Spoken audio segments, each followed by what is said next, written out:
Bueno, bienvenidos a todos. En primer lugar, queríamos agradecer este espacio que vamos a estar compartiendo en los próximos minutos, agradecer a la Cátedra de Salud de la Mujer de la Universidad Nacional de La Plata por habernos invitado a este espacio. Bueno, en primer lugar vamos a presentarnos.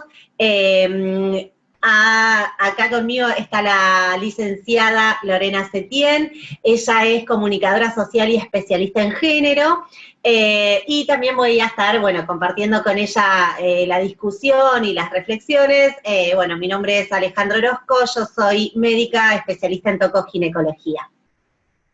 Bueno, y me sumo a este agradecimiento de Alejandra, de este espacio tan necesario en estos momentos de aislamiento, poder seguir encontrándonos y esta propuesta tiene que ver un poco con eso, con encontrarnos, con compartir algunas reflexiones y un diálogo interdisciplinario entre la salud y las ciencias sociales, donde van a ver que recuperamos algunos aportes del feminismo y de los estudios de género, poder problematizar y repensar el rol de la salud y nuestra actividad cotidiana. Exactamente. Bien, en ese sentido es que va a girar un poco esta propuesta, esta reflexión que llamamos salud sexual, anticoncepción y relaciones de género, ¿no? donde vamos a discutir estas dos dimensiones de la mujer en el marco de estas relaciones de género, y nos parece importante para avanzar compartir qué entendemos como género. En este sentido es que hablamos del género en su dimensión relacional, es decir, no como un aspecto subjetivo, individual, que se construye en la individualidad y mucho menos algo que refiere solo a las mujeres, sino que es un aspecto constitutivo de las relaciones sociales, de la estructura social. De alguna manera va a delimitar y va a enmarcar la forma en que nos relacionamos las personas y la manera en que nos comportamos en la sociedad, de acuerdo a los estereotipos de género que incorporamos desde nuestra socialización primaria, tanto mujeres como varones. En este sentido también sostenemos que el género es una dimensión social, cultural e histórica. ¿Qué queremos decir con esto? Que no es algo inherente a la naturaleza de las personas, sino que el género tiene que ver con el componente social, con las representaciones sociales que se generan y que se construyen históricamente alrededor de cada uno de los sexos, y con las características que van a ser asociados a varones y a mujeres, pero a través de esta asignación arbitraria, ¿sí? No hay nada, por ejemplo, en la naturaleza de las mujeres que las haga ser mejores en las tareas de cuidado, sino que tiene que ver con las expectativas de la sociedad en determinado momento histórico, y a partir de esa expectativa se hace una asociación arbitraria de características, definiendo lo femenino y lo masculino. Sí, un poco para hacer una síntesis de lo que recién nos explicaba Lorena, elegimos esta definición que dice, la forma, al género como la forma de organizar la relación entre los sexos. En ese sentido también nos parecía importante agregar y repasar otras definiciones que están en la próxima filmina. Ahí está. Sí. Antes de avanzar, ¿no? Como tener en cuenta estas distinciones conceptuales, pero que también hacen a la práctica cotidiana. En este sentido, tenemos por un lado el sexo, que es la condición sí determinada biológicamente, ¿no? Al momento en que nacemos, que nos va a definir como macho o hembra de acuerdo a nuestros genitales. Mientras que por otro lado tenemos estos estereotipos de género que, como decíamos, es la dimensión social del sexo, que tiene que ver con estas características y estas ideas que son asociadas y definen lo femenino y lo masculino y lo adecuado para cada uno de esos sexos.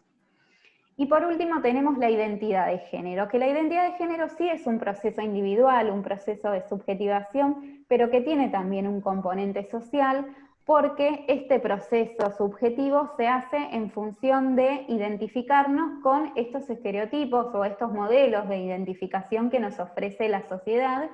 y que en el caso de nuestra sociedad lo hace de manera binaria, separando lo femenino y lo masculino. En ese sentido, una persona puede sentirse identificada con la idea, la asocia socialmente, digamos, de acuerdo al sexo con el que nació, o puede sentirse identificada con el género opuesto, y es así como conocemos las identidades transgénero, ¿no? Cuando no coincide la manera en que nos autopercibimos con la manera que nos perciben socialmente. Exacto, en este sentido, bueno, como decíamos, nos parecía muy importante repasar estos conceptos, conocer estos conceptos, principalmente porque nosotros en la práctica cotidiana, los profesionales de la salud, bueno, muchas veces, en particular, por ejemplo, yo que hago ginecología, entra al consultorio una persona portadora de una vagina, de un útero, de ovarios, o sea, de caracteres sexuales femeninos, nos parecía muy importante poder discutir cómo los profesionales de la salud frente a nuestras pacientes brindamos el espacio para que esas pacientes se puedan expresar respecto de su identidad de género. Que el profesional no asuma automáticamente que quien está entrando es una mujer cis o una persona que se autodefine como mujer, sino que brindar el espacio para que esa persona pueda expresar su identidad de género. Le podemos preguntar si mantiene relaciones sexuales, si inició sus relaciones sexuales y con quién mantiene relaciones sexuales. Esa sería, digamos, una manera en que podamos empezar a generar estos espacios con nuestras pacientes.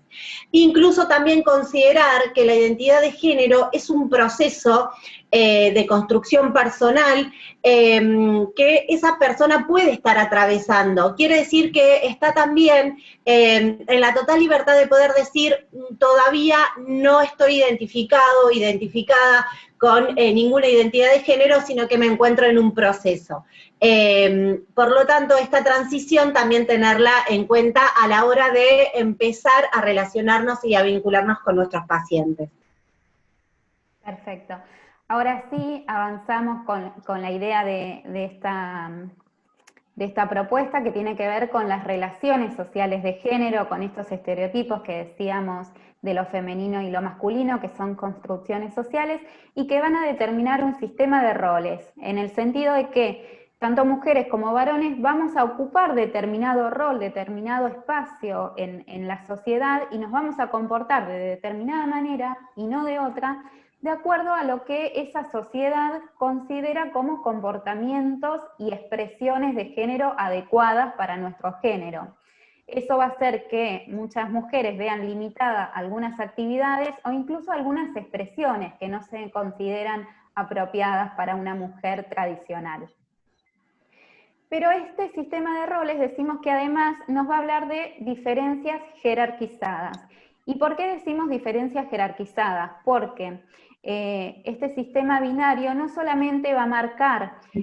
una descripción de las características diversas entre cuerpos femeninos y cuerpos masculinos, sino que además la distinción está dada en la valoración que se hace de eso. Es decir, las ideas, los comportamientos, los roles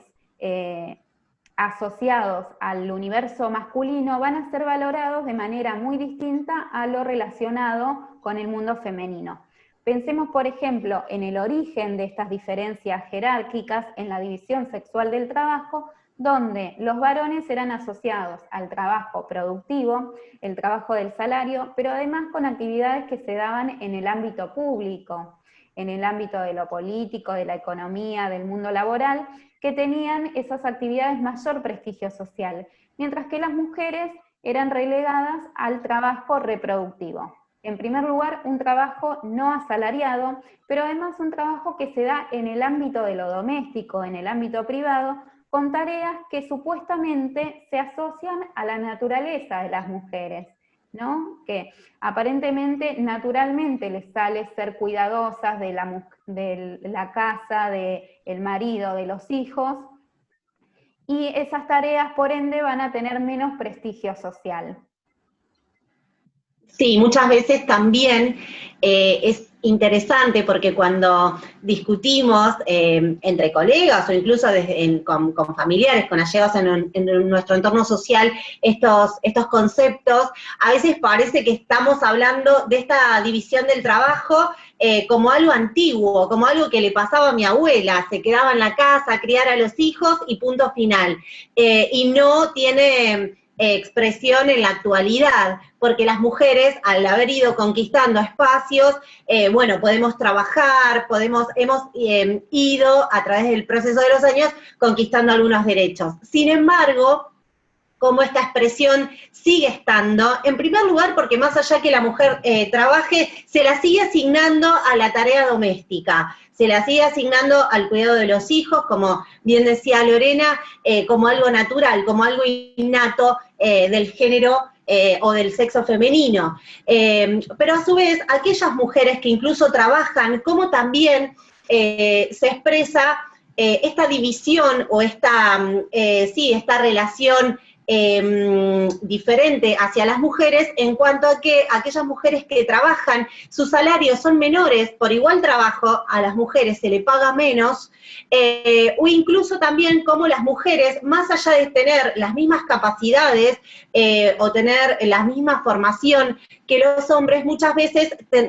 nos cuesta más acceder a puestos de decisión, a puestos más de poder, como por ejemplo en los hospitales, ¿no? Respecto de las direcciones de hospitales o de las jefaturas de servicio, como esas diferencias en el trabajo incluso remunerado también existe hoy en día, sin descuidar lo que decías, Lore, al principio, respecto de que en realidad la división del trabajo y asignarle a la mujer el trabajo reproductivo es la base de esta diferencia.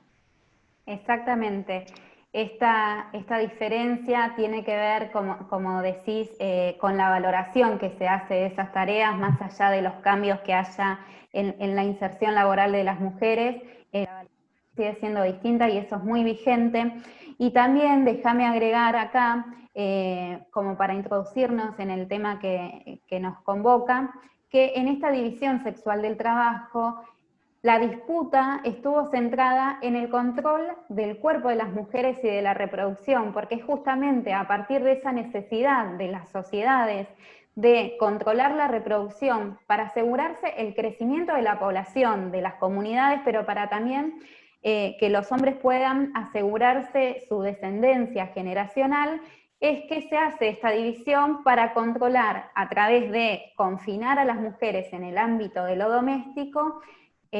su reproducción, ¿no? La descendencia de sus hijos. Como eso también hoy está en disputa y es un poco el eje de nuestra discusión en el sentido de reflexionar sobre el rol de la salud en las relaciones de género vigente. Bien. Entonces vamos a decir que la sexualidad y la reproducción de las mujeres y sus prácticas anticonceptivas son el resultado de estas relaciones de género que las enmarca, pero también vamos a ver a lo largo de nuestra propuesta cómo pueden llegar a actuar sobre estas relaciones. Sí, un poco para guiar la discusión decidimos, proponer estos disparadores. En primer lugar, bueno, ¿qué lugar ocupa el cuerpo de las mujeres y sus decisiones sobre su sexualidad y su reproducción en las relaciones de género vigentes? Y también la salud sexual y las prácticas anticonceptivas son un dispositivo del control del cuerpo de las mujeres o un mecanismo de transformación y subversión de la dominación masculina. Bien, y para ordenar un poco esas preguntas y no con la intención de llegar a respuestas cerradas o concluyentes, sino para orientar la reflexión y que todos podamos hacernos nuevas preguntas en función a este tema, hicimos una sistematización en función a estas representaciones sociales hegemónicas que llamamos mandatos de género, que van a condicionar las decisiones de las mujeres respecto a su vida sexual y a sus prácticas anticonceptivas hasta el día de hoy. Una de las principales mandatos tiene que ver con la conyugalidad como necesidad y también como valor simbólico. Pensemos que históricamente para la mayoría de las mujeres el matrimonio o la conyugalidad, la posibilidad de tener una pareja estable, era una aspiración, era una meta a alcanzar porque tenía que ver con este estereotipo tradicional de la mujer, ¿no? De la buena. Estaba asociada a esta idea de formar una pareja y que también está anclado en este mito del amor romántico, ¿no? La idea de que todos tenemos predeterminado, predestinado, la posibilidad de encontrar una pareja ideal para nosotros y de sostenerla a lo largo del tiempo. Esta idea de amor romántico, de pareja ideal, lo que hace justamente es romantizar o sentimentalizar los vínculos, porque la expresión del amor, del afecto, pero también la expresión de la sexualidad, del placer, del goce,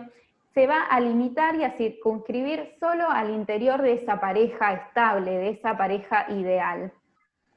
Pero además lo que nosotros queremos problematizar de esa idea de amor romántico es cómo genera una falsa complementariedad y una desigualdad entre varones y mujeres. Pensemos, por ejemplo, en metáforas como la media naranja, donde se supone que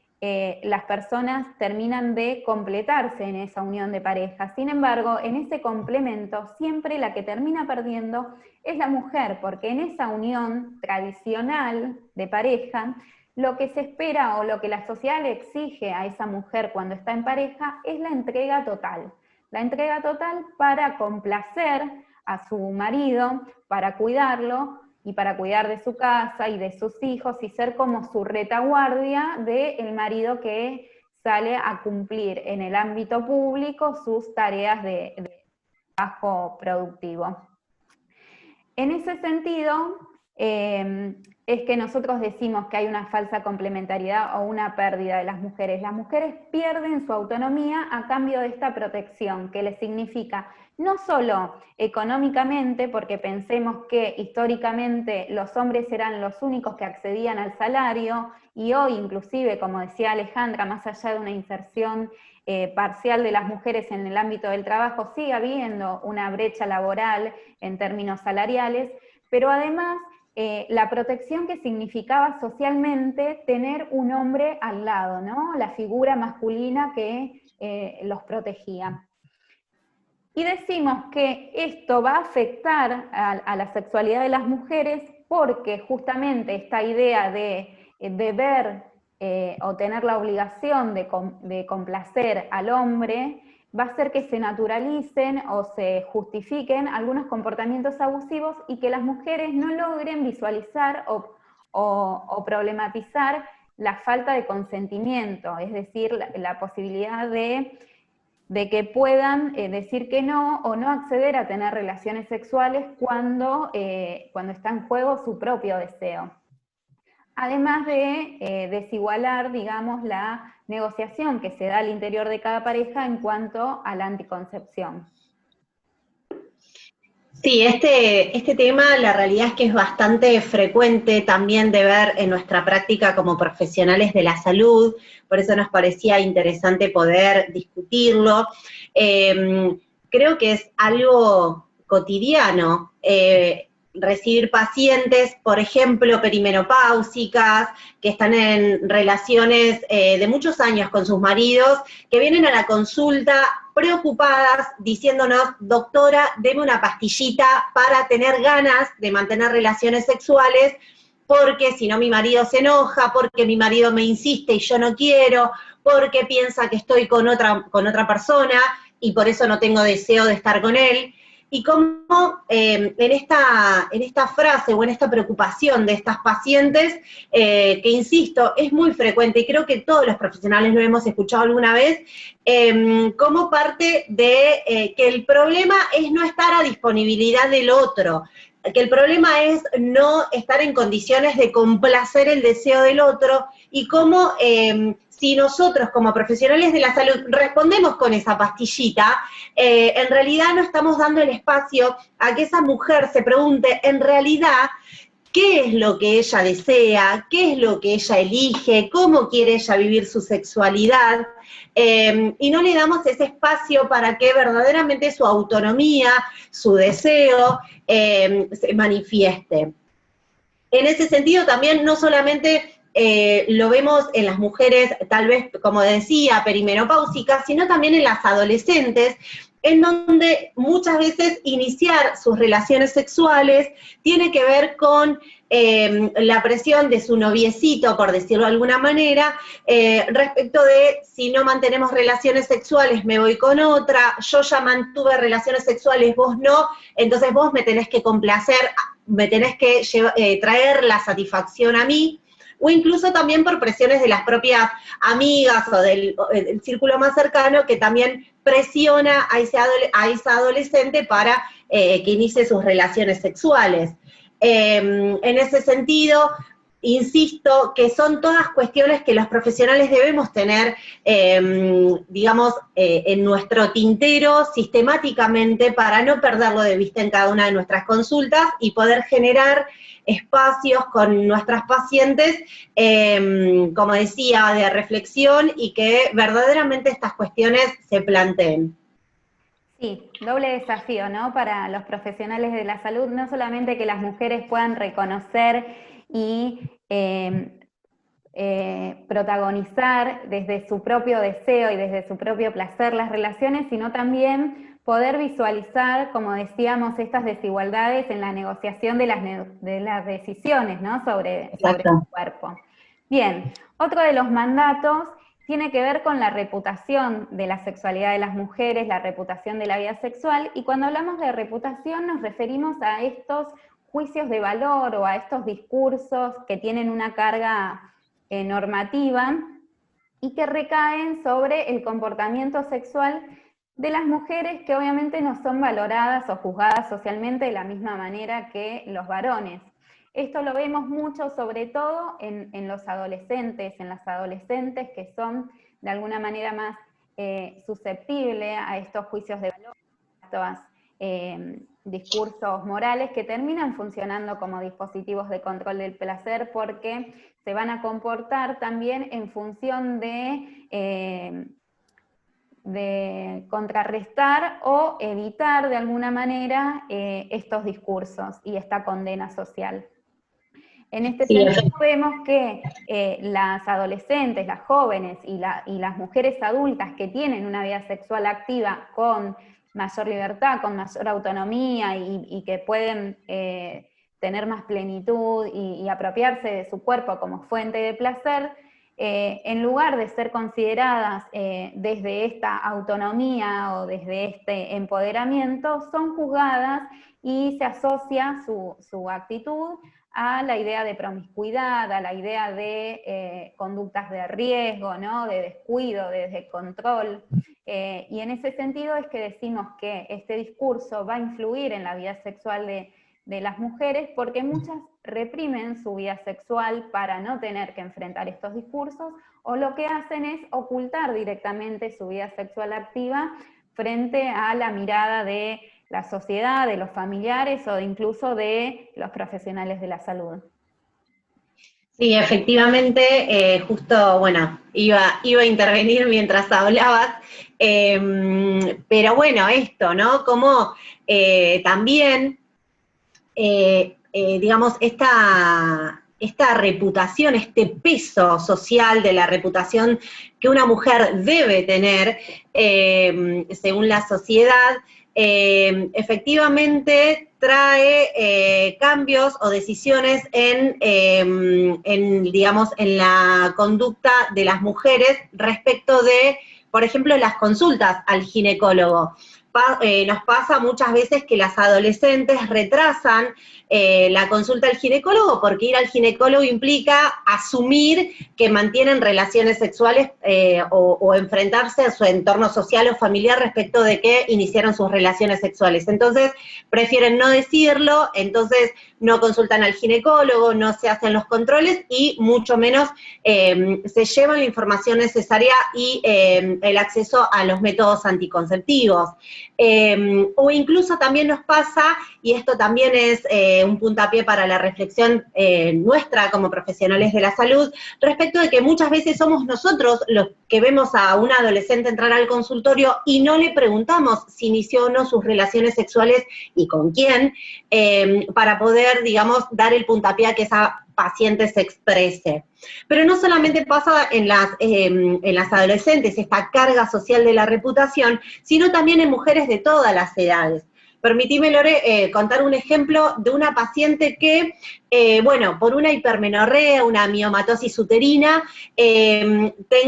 decidimos iniciar un tratamiento con anticonceptivos para poder ver si controlábamos los síntomas durante sus menstruaciones, sus sangrados abundantes, y cuando le explico a la paciente que el tratamiento se va a basar, su tratamiento hormonal, en el uso de pastillas anticonceptivas, me pide si puedo hacer pasar a su marido, que en realidad no era su marido, era su ex marido, porque me dice, me estoy separando, sin embargo él me trae a la consulta igual, ¿no? Esa también dominación de te llevo yo. Bueno, me pide si le puedo hacerlo pasar y explicarle que ese anticonceptivo que ella iba a tomar iba a ser para un tratamiento médico y no con el fin de evitar un embarazo no deseado, porque me dice, nosotros nos estamos separando y si ve que tomo anticonceptivos va a pensar que ya estoy con otro. Entonces, como en esta pequeña experiencia de esta paciente se expresa todas estas influencias sociales y falta de decisión y falta de autonomía para vivir una vida sexual plena o incluso poder ir al ginecólogo, digamos, con la tranquilidad de que va sola y de que puede plantear lo que ella, adueñarse, apropiarse de ese espacio, digamos. Sí, y seguramente todos van a recuperar ejemplos de su vida cotidiana como el que traes vos, que tiene que ver con eso, ¿no? Con cuando la decisión se hace en función de ese compañero sexual. Exacto. Como último de los mandatos que hasta el día de hoy sigue recayendo sobre las mujeres, planteamos esta idea de maternidad como destino, ¿no? Como destino ineludible de muchas mujeres, que está asociado la maternidad como un componente más de este estereotipo de mujer tradicional, hegemónico, del que hablábamos al comienzo, y que sin ese componente de la maternidad parecería que no terminamos de realizarnos como mujer o de completarnos, ¿no? La maternidad, igual que el matrimonio o la conyugalidad, como algo inevitable.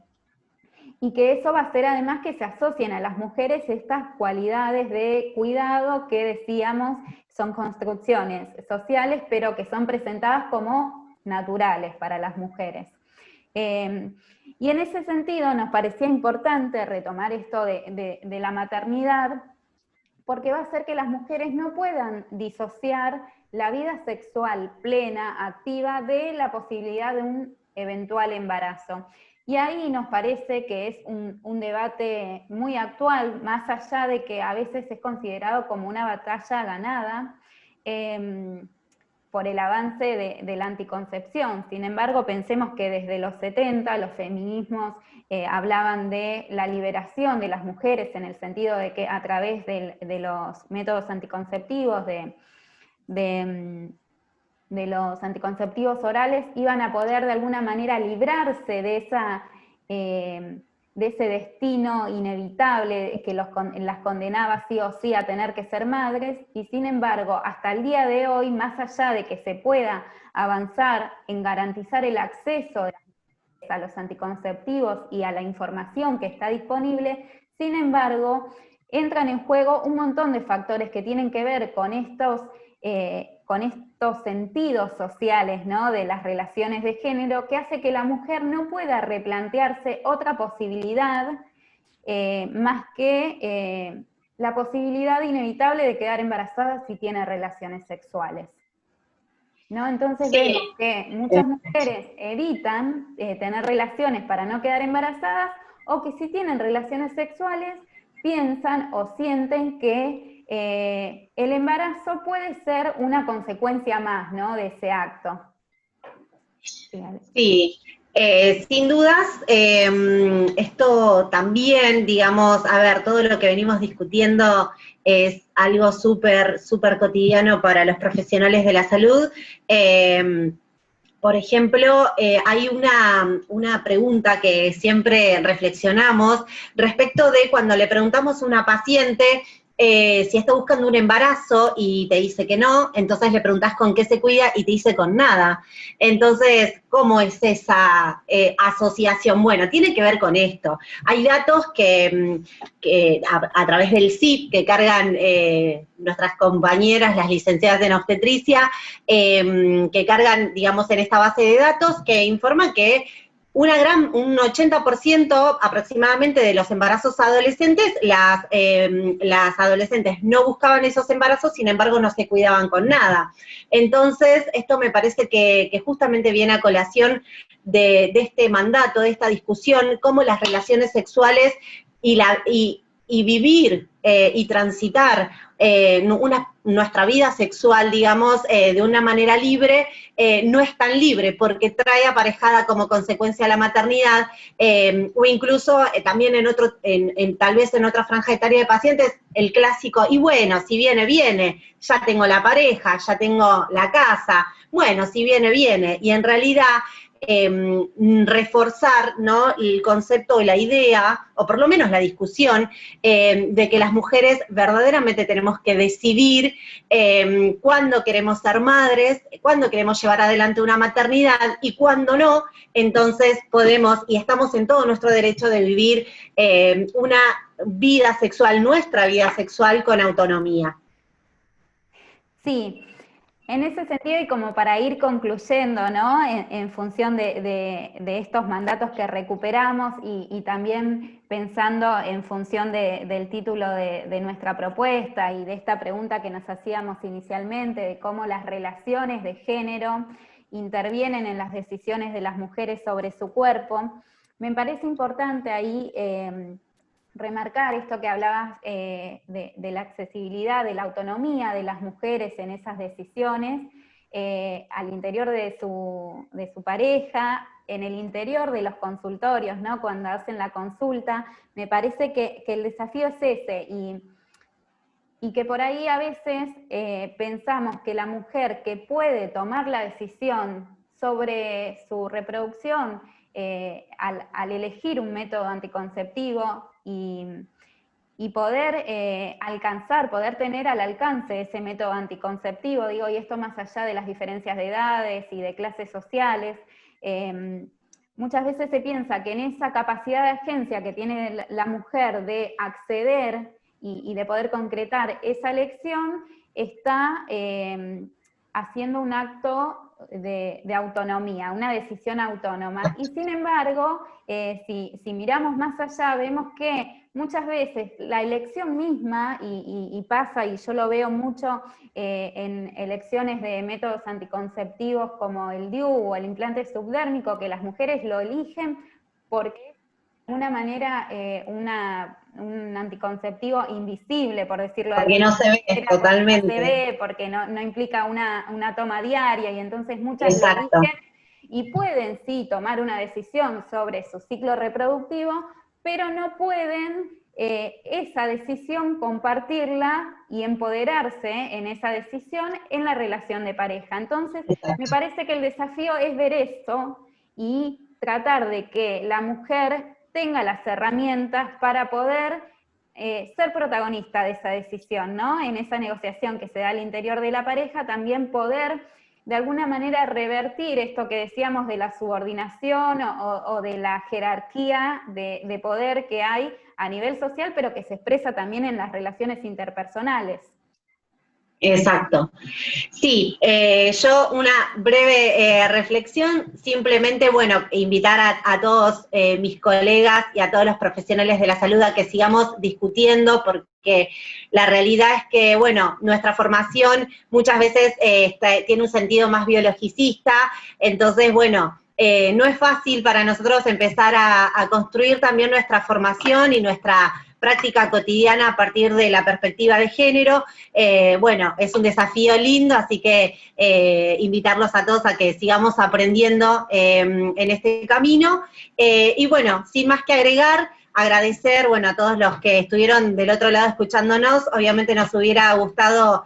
hacer un intercambio fluido y, digamos, y en vivo y en directo, pero bueno, las condiciones sanitarias no lo permiten. Sí va a quedar un espacio para poder hacer un intercambio de preguntas, de dudas, bueno, que va a quedar subido también en lo que es la web. Y bueno, y espero también a Lore y al resto reencontrarnos pronto más pegaditos y más abrazaditos. Bárbaro, bueno, queda abierta entonces la invitación a seguir reflexionando juntos para sacar al patriarcado de los consultorios y de las camas de todas las mujeres. Exactamente. Bueno, muchas gracias a todos y gracias, Lore. Gracias.